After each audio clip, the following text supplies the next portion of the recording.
The years 2025 to 2026 have witnessed unprecedented signs of instability in transatlantic relations. From the United States imposing tariffs on the EU, to France on the brink of leaving NATO, and disputes over the sovereignty of Greenland, tensions between allies have never been more intense. So, what is truly threatening these seemingly invulnerable alliances? Allies turning their backs. Why is trust more important than money?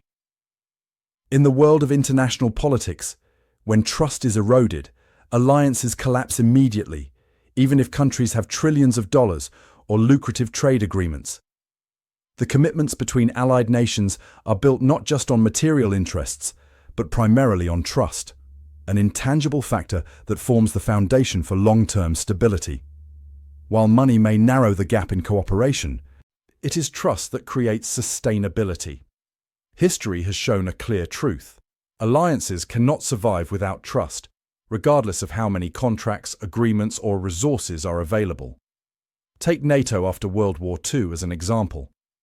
This alliance was not formed solely based on economic or military interests. It was a firm commitment among nations, sharing the responsibility to protect each other, sharing risks in times of crisis. The trust that if one country was attacked, all allies would stand by each other is what has allowed NATO to endure for over 70 years. So, how important is trust? Imagine a house built with expensive bricks but lacking a solid foundation. No matter how beautiful or sturdy the house may seem, it will eventually collapse when the foundation isn't strong enough. Similarly, the international alliances may appear robust on the surface, but if the trust between nations isn't maintained, the alliance will fall apart when a crisis hits. And when we talk about national interests, things get even more complicated. Money can buy cooperation, but it cannot sustain strategic alliances. When a country places its own interests above a shared commitment, it is a dangerous step that can cause all relationships to collapse. History has shown that if a country no longer trusts the commitment of its allies, it will not hesitate to withdraw when its interests are threatened. This was most clearly demonstrated during historical crises, where nations had to choose between protecting common interests or pursuing their own. The tensions between the US and Western nations during the Cold War serve as a perfect example.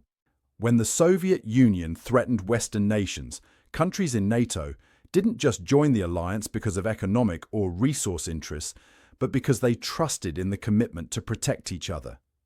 However, as the national interests of great powers began to conflict, these commitments gradually lost their value. This becomes even clearer when trust is shaken. Nations have to increase military spending, fend for themselves because they feel abandoned by their allies. And when trust is no longer there, countries start seeking strategic independence, even though it involves significant resource and time challenges. The increase in defense budgets isn't the result of a voluntary strategy, but a response to the lack of commitment from major powers. The loss of trust leads to nations no longer relying on each other's protection. When strategic commitments are reduced to mere transactions, the alliance is easily fractured.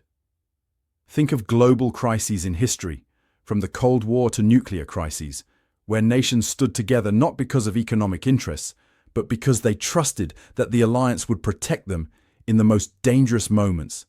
And when trust is gone, those commitments are nothing but meaningless numbers. So, can money replace trust in international relationships? Trust is the factor that sustains stability, creating long-term sustainability, while money can only maintain short-term cooperation. Nothing is more painful than a nation feeling that it has lost trust in its allies. And if nations can't trust each other's strategic commitments, the alliance will only be temporary, easily broken when challenges arise. The answer is no.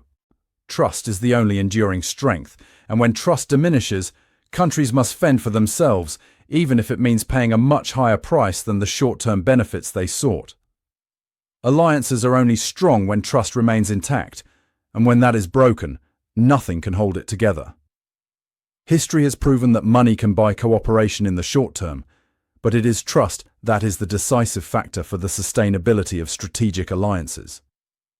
As seen in the case of Greenland, NATO fractures, and Europe seeking independence, all show that money cannot replace the absence of trust in strategic relationships. When countries no longer trust strategic commitments, they will seek independent solutions, even if this takes time and resources. The United States may increase economic pressure, but trust is an invaluable gift that allies need to maintain under all circumstances. International relations cannot last if they are only based on trade deals. When trust is eroded, everything will collapse immediately, even with money, power, or military strength. So, the biggest question remains: can countries maintain long-term strategic alliances if trust is absent? When commitments are only formal and relationships are based on short-term financial interests, the answer seems to be no. Trust is the vital element that allows countries to stand firm and cooperate in the long term, despite any economic, political, or military fluctuations. When strategic commitments are threatened by national interests and economic pressures, can allies continue to trust each other? In this volatile world, where nations no longer adhere to the principles of dialogue and respect for each other's sovereignty, can alliances that once seemed unshakable still stand strong? What we are witnessing in recent crises, such as Greenland and NATO tensions, are clear examples of this question.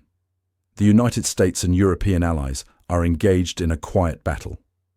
The US has used an import tariff of up to 25% to pressure EU allies to agree with its strategy, particularly on the Greenland issue, a strategically important territory belonging to Denmark. This is coercive diplomacy, instead of relying on genuine cooperation and respect for commitments, as was once the hallmark of NATO. The US has placed its national interests above collective commitments to its allies, a move that EU and NATO cannot ignore. This is not just an economic move, but a serious challenge to the trust among allied nations. When a nation places its own interest above collective commitments, everything can collapse quickly. Imposing tax pressure on allied countries is not just a one-sided action, but a challenge and violation of the principles of sustainable cooperation. In the case of Greenland, it wasn't about resources or money that led the EU countries to strongly react, but the threat to their sovereignty and political control. When an ally is forced to choose between national interests and long-term strategic commitments, trust will break down immediately. Allies cannot commit long-term if they are constantly facing the risk of being forced into decisions. This becomes even more apparent as European countries, particularly France, consider withdrawing from NATO after the US, that continues to make unilateral demands without consulting its allies.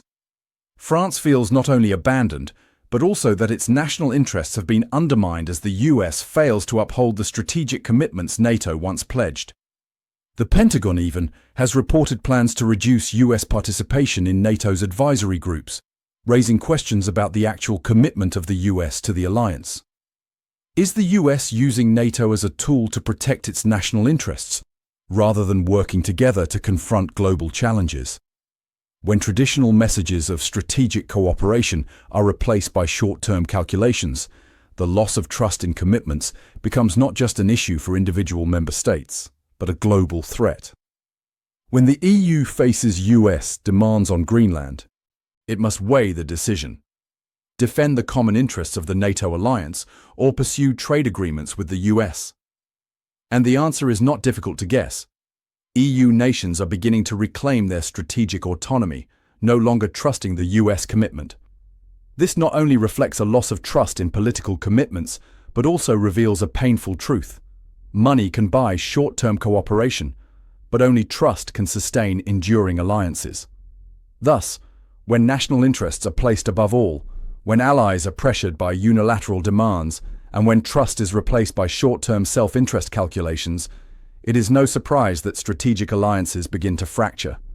An alliance cannot stand strong when countries no longer trust each other, and when there is nothing holding them together but money, or that alliance will not survive in the long term. The biggest question we need to ask ourselves is, can allies continue to bond long-term when each country only thinks about its own interests? Or, as we are witnessing now, are we seeing the collapse of strategic commitments in a world where personal interests take precedence over friendship and trust? Trust, a simple concept, yet the foundation for long-lasting strategic alliances. You can have trillions of dollars, hundreds of lucrative trade agreements, but if you lose trust, all of it will collapse like a house built on sand. Sure, money can buy short-term cooperation, but it cannot sustain an alliance when things get tense. Trust is the deciding factor in whether an ally will stand by you in times of crisis. And when trust is lost, the cost will be far greater than the value of any initial agreement. To illustrate this, let's go back to the Cold War, when NATO's military commitments kept Western nations secure from the threat of the Soviet Union. It wasn't because these nations allied for economic benefits or shared resources. NATO existed because of the trust among nations to protect each other in any situation, regardless of whether it was beneficial. The United States committed to protecting Europe from the threat of Eastern Europe, regardless of the costs and risks. But if it were only about economic benefits, would NATO have lasted to this day? Certainly not. This cohesion didn't come from money, but from the trust that each country in NATO would stand together in any crisis.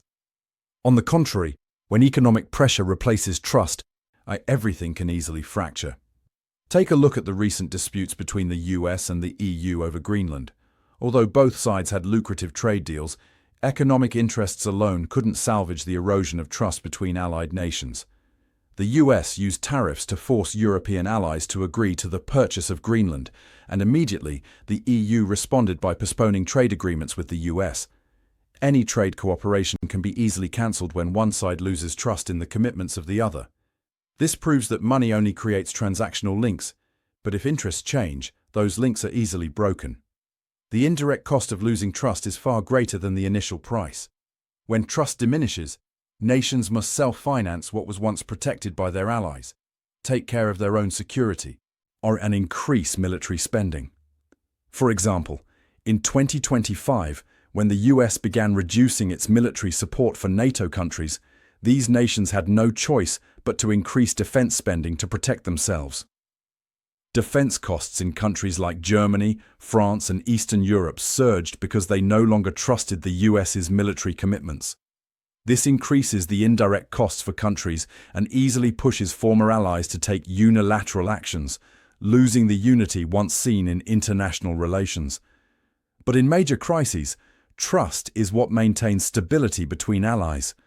Look at crises like the Syrian conflict or the Ukraine war, where the commitments between the US and the EU/NATO were tested.